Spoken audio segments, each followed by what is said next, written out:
Bonjour, bienvenue pour cette vidéo au sujet des bébés et du sommeil. Alors, j'ai vraiment à cœur de commencer par là parce que c'est tellement important de comprendre les besoins des bébés avec le sommeil.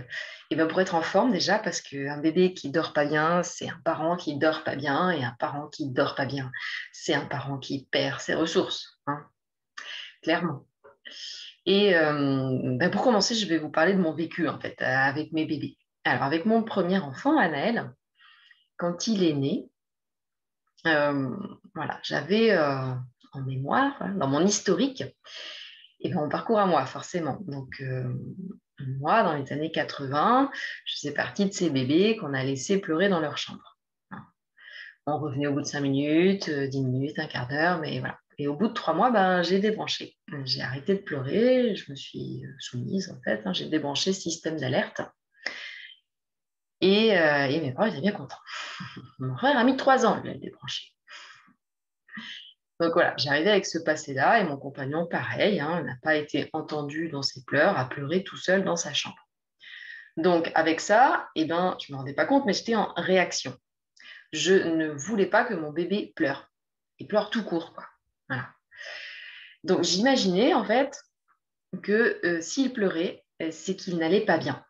C'est qu'il avait un problème et qu'il était de mon devoir immédiat, de maman, de le soulager, de trouver quel était ce problème et d'y répondre le plus vite possible.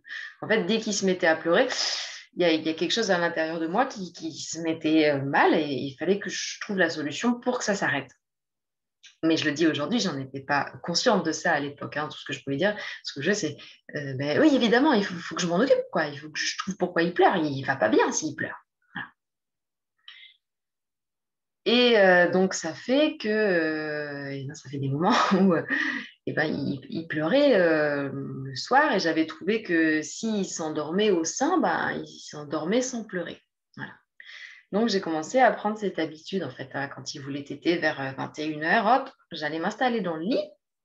Et quand il avait fini de téter, je le prenais le plus doucement possible et hop, je le mettais à dormir en espérant qu'il ne se réveille pas. Et voilà, et sauf que il se réveillait quand même plusieurs fois dans la nuit où il suffisait d'un petit mouvement pour qu'il se réveille. Il y avait ça déjà. Et j'avais remarqué que dans le cas où il se réveillait après s'être endormi au sein, il pleurait. Et en fait,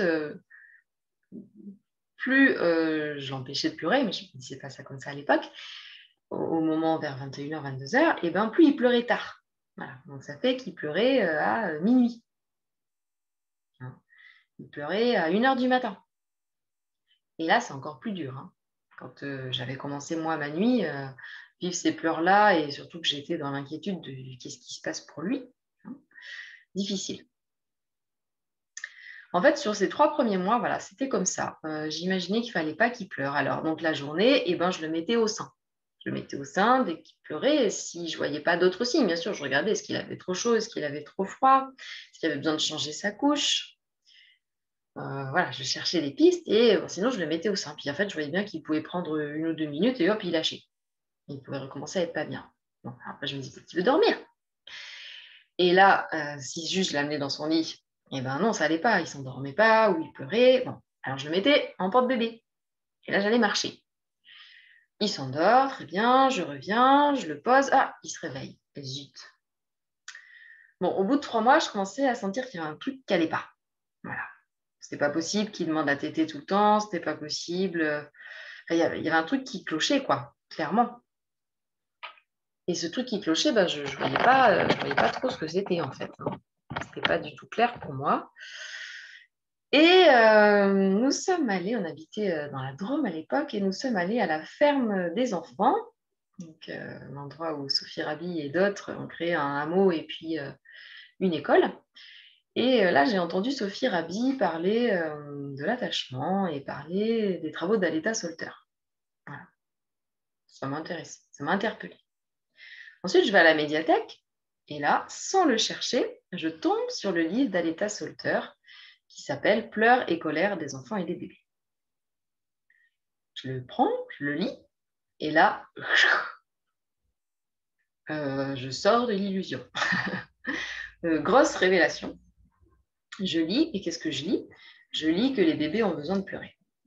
Je lis que les bébés, c'est leur manière de faire sortir leurs émotions. Les émotions, elles sont là pour sortir, pas pour être gardées.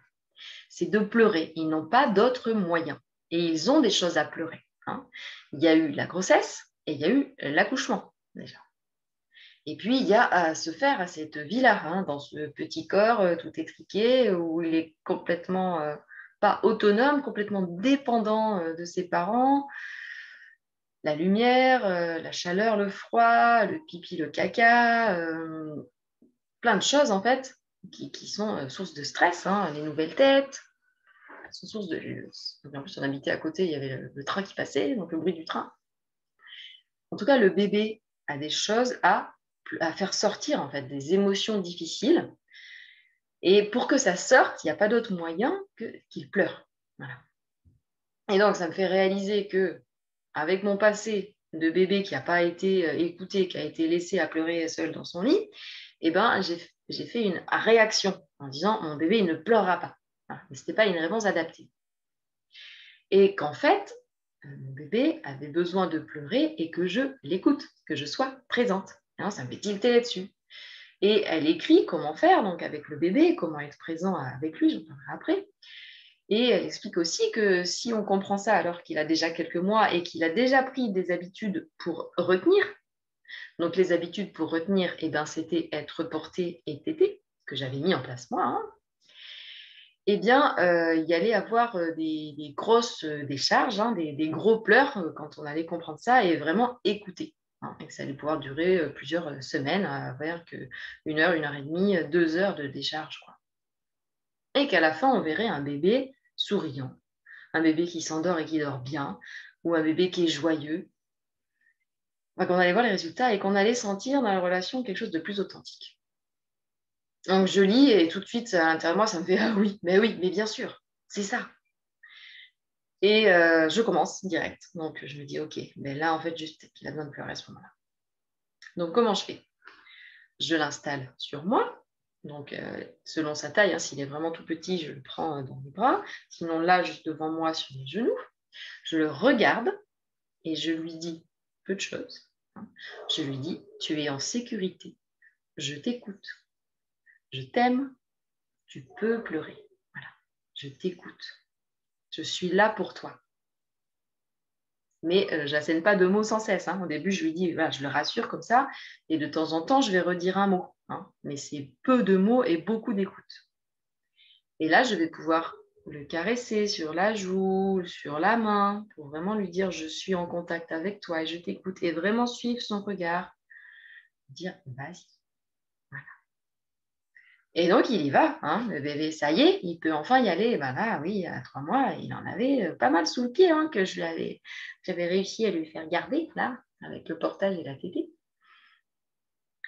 Et voilà, il en avait plein et il s'est mis à pleurer. Et en effet, j'ai senti quelque chose dans le regard entre lui et moi, d'authenticité, voilà, que je n'avais pas forcément senti avant, je n'avais pas senti avant, en fait. Hein. Je me dis que eh ben là, ça y est, j'étais vraie avec lui. Je n'étais plus en réaction avec mon bébé qui pleurait à moi à l'intérieur. J'étais vraiment dans mon rôle de maman responsable qui prend soin de lui en lui disant ben, ok, bien sûr, tu as besoin de pleurer. En plus, l'accouchement a été super long, hein, plus de 31 heures, je crois, ça a duré. Pas du tout comme prévu, évidemment. C'était à domicile et non, c'était à la maternité. Enfin bref, plein de choses. Et forcément, j'avais vécu aussi des moments un peu difficiles dans la grossesse. Enfin bon, j'avais en tête plusieurs choses qui pouvaient me dire ah oui, besoin de pleurer cet enfant. Voilà. Maintenant, j'avais compris ça. Et donc, il a pleuré, je sais pas, pendant 2 semaines, je pense. J'ai vraiment passé beaucoup de temps à l'écouter. Hein, ça pouvait durer 1 heure, 1 heure et demie. Mais l'avantage, c'est que ça se passait plus le soir parce que maintenant, j'avais des signaux en journée. Enfin, ça se passait plus. Si, ça pouvait se passer le soir à 20h, 21h, mais ça ne se passait plus à minuit, ça se passait plus à 3h du matin. Voilà. Et je l'ai écouté et ça m'a fait un bien fou et à lui aussi. Et j'ai pu voir en effet mon bébé s'endormir avec un sourire une fois qu'il avait pleuré. J'ai pu voir que je pouvais aller le poser sans qu'il se réveille. J'ai pu voir qu'il augmentait ses durées à dormir voilà, plusieurs heures d'affilée la nuit. Et surtout, quand mon compagnon est rentré, je lui dis, oh là là, j'ai lu un livre et jusque-là, je lui disais, dès qu'il pleurait, il fallait qu'il me le donne ou il fallait qu'il fasse un truc. J'étais dans ce stress-là, quoi. Et là, je lui dis, ça va beaucoup changer, en fait. J'ai réalisé que j'empêchais notre bébé de pleurer. Hein. J'ai réalisé qu'en fait, c'était moi qui étais en difficulté avec mon bébé à l'intérieur de moi qui a été abandonné à ses pleurs. Et que ce n'était pas juste, en fait, ce que j'étais en train de faire et de te demander de faire. Donc, je lui ai demandé qu'il lise le livre et c'est chouette, il l'a fait. Hein. Et lui aussi, ça lui a dit, oui, à l'intérieur, ça lui dit, ouais, ouais. Et puis bon, il a vu assez rapidement que j'écoutais ses pleurs et qu'en effet, il allait mieux. Hein. Qu'on n'était plus dans cette galère de je le mets au sein, mais il peut-être que 2 minutes et non, ça va pas, ou je le porte et pour l'endormir et puis non, ça va pas. Voilà. Et donc, il s'est mis à l'écouter aussi. Super. Et on pouvait se relayer parce que 1 heure, ça peut être long. Hein. Peut-être qu'au bout d'une demi-heure, voilà, on peut se relayer. Et important à savoir, c'est qu'en fait, plus nos pleurs à nous d'enfance sont toujours à l'intérieur de nous, plus c'est dur d'écouter les pleurs des bébés. Voilà. C'est pour ça qu'on n'est pas égaux devant ça. Hein. Moi, j'ai énormément pleuré mon enfance en thérapie à partir de l'âge de 22 ans. Hein, j'ai vraiment passé beaucoup de temps à pleurer. Donc, je suis à jour. Je suis à jour de mes pleurs. Et donc, c'est complètement OK pour moi d'entendre un bébé un bambin pleurer pendant 1 heure et demie aujourd'hui. Alors évidemment, si j'ai soif, si j'ai faim, si j'ai besoin d'aller aux toilettes, pour des besoins de base, je ne dis pas. Mais je peux complètement. Mais je comprends aussi que pour certains, même déjà 1 minute, c'est trop. Hein. J'en ai des très proches de ma famille, je sais, c'est comme ça. Parce que, en fait, ce sont nos pleurs à l'intérieur qui nous empêchent d'écouter les pleurs des enfants. C'est comme si on entendait notre bébé à nous et que vu qu'on l'écrase, on ne veut surtout pas l'écouter, notre bébé à nous, pourtant qu'est-ce qu'on a vu, et on ne peut pas écouter le pleur du bébé. Voilà. Donc, si vous êtes aujourd'hui dans cette situation à être mal quand bébé pleure, donc déjà, la première chose, c'est est-ce que vous avez conscience que bébé a besoin de pleurer et que c'est comme ça qu'il va aller mieux, hein. Alors, attention, hein, je n'ai pas dit qu'il fallait faire des trucs exprès pour le faire pleurer. Je n'ai pas du tout dit ça. Hein. Pas du tout. Je n'ai pas dit s'il a envie, faut pas ne pas lui donner à boire, jamais le porter. Voilà, j'en parlais dans d'autres vidéos. Hein. Mais non, il faut accueillir quand il pleure. Hein. Mais il ne faut pas provoquer les pleurs. On est bien d'accord. Donc déjà, est-ce que vous avez conscience que c'est un besoin, hein. Il n'a pas d'autre moyen. Voilà. Ensuite, si vous avez conscience de ça, mais que c'est quand même trop difficile, où en êtes-vous avec vos pleurs de votre bébé à l'intérieur de vous, hein? Est-ce que vous avez déjà pris du temps en thérapie pour pleurer votre enfance, pour pleurer tout ce qui n'a pas pu être pleuré? Parce que, oui, malheureusement, beaucoup d'entre nous, on n'a pas du tout été écoutés dans notre enfance. Voilà. Donc, il y a ces deux choses-là. Et si vous avez conscience que bébé a besoin de pleurer et que vous y arrivez un petit peu, mais quand même, il y a des choses qui freinent, hein, peut-être qu'il y a besoin d'aller chercher de l'aide à l'extérieur en plus de la thérapie. Hein, donc, que ce soit des personnes comme moi qui peuvent prendre des rendez-vous avec vous, ou peut-être qu'il y a des groupes d'entraide autour de chez vous, des associations, des ateliers pour les parents. Voilà. Qu'est-ce que vous avez comme possibilité pour être vraiment accompagné là-dedans? Voilà. Que vous dire d'autre? Donc, un bébé qui s'endort. Un bébé qui s'endort n'a pas besoin de subterfuge, de distraction, d'habitude pour s'endormir, d'autre que de se sentir en sécurité. Voilà. Comment un bébé se sent en sécurité? Par notre présence, par la présence d'une de ses figures d'attachement. Donc, il a besoin de sentir, il a besoin évidemment d'être à un bon degré de chaleur, ni trop chaud, ni trop froid.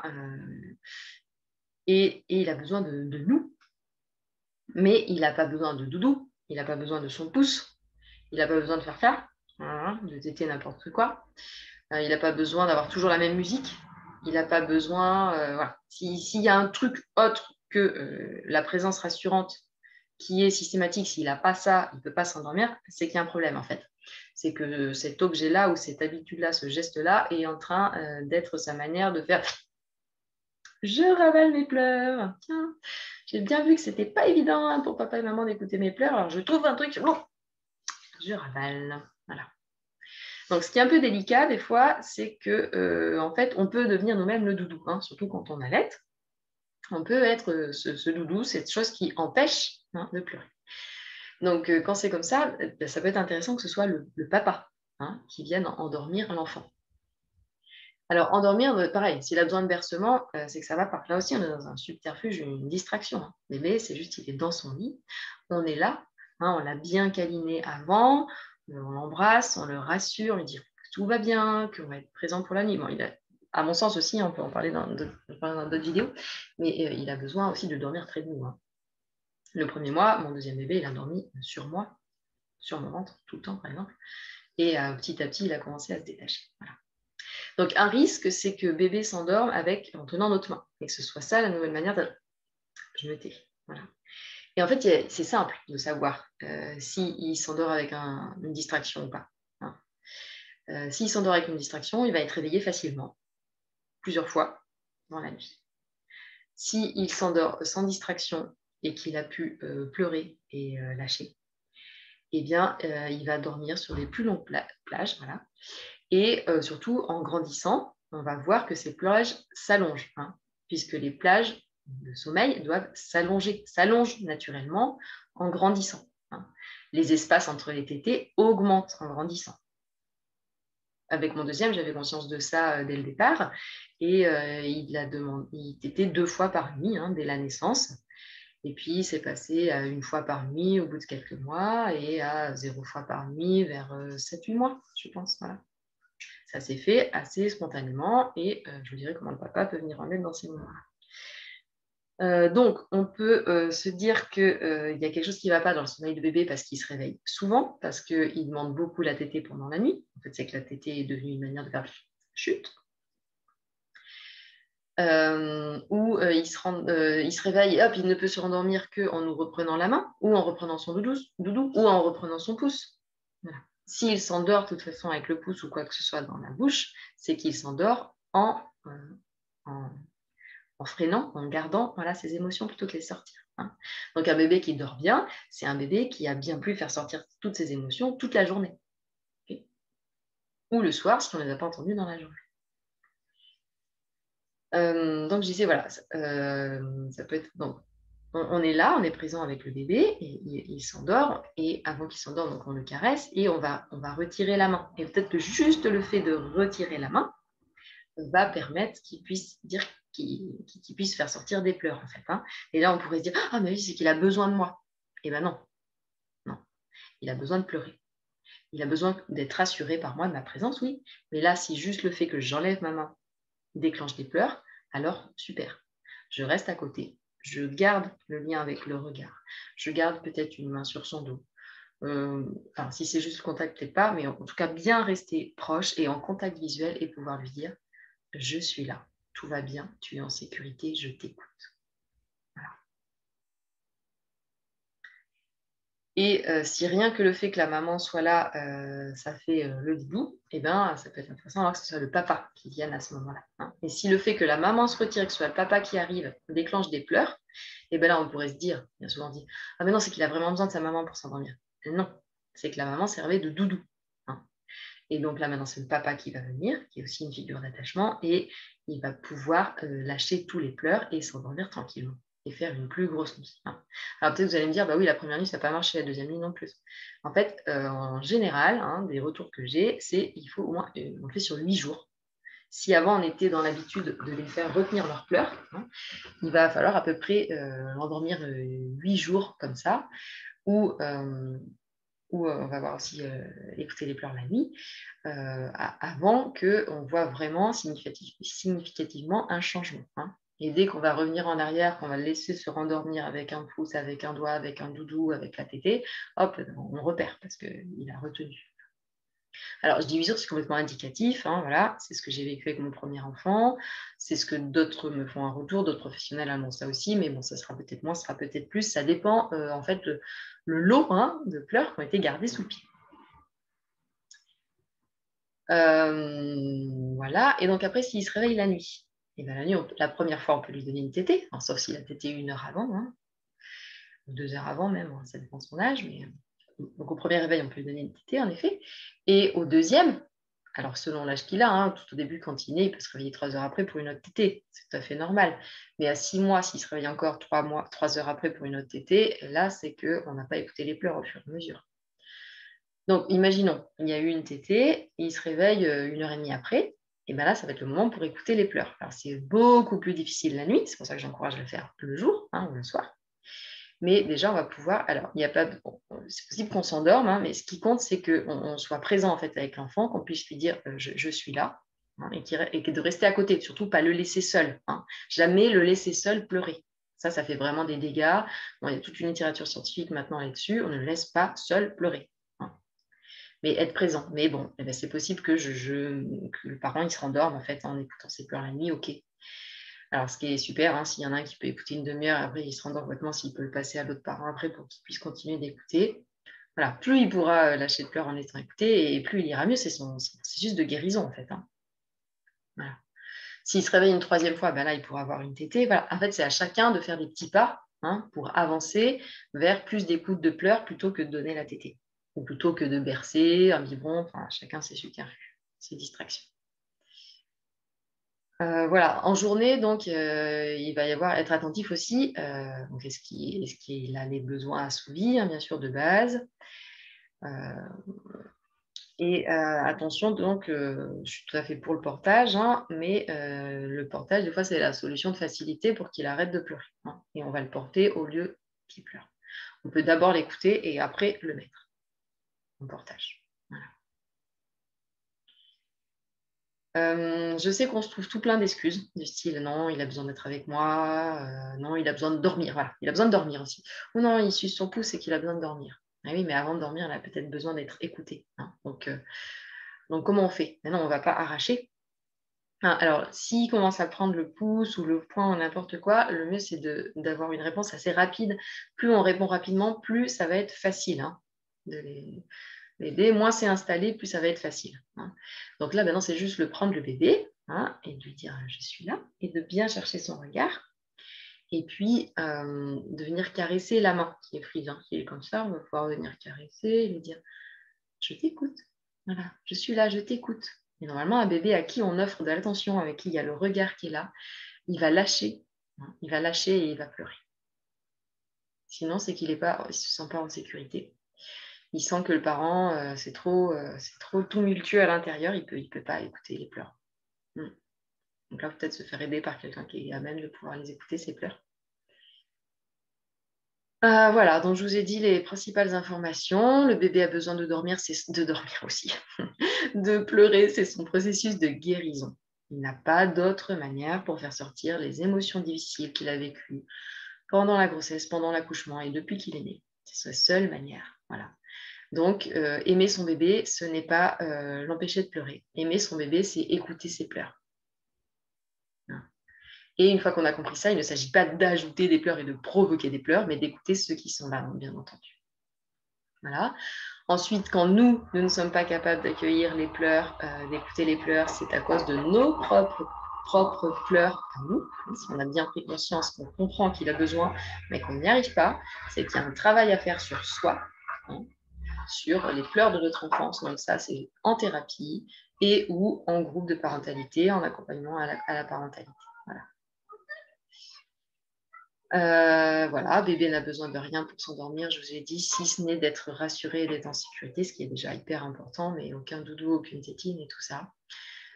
Tous les doudous et toutes les tétines sont là pour empêcher de pleurer. Hein. C'est une invention des adultes, hein, le doudou, la tétine, c'est notre besoin à nous en fait, hein, de ne pas les entendre pleurer, ou de croire qu'ils ne vont pas bien. Mais eux, ils n'en ont pas du tout besoin.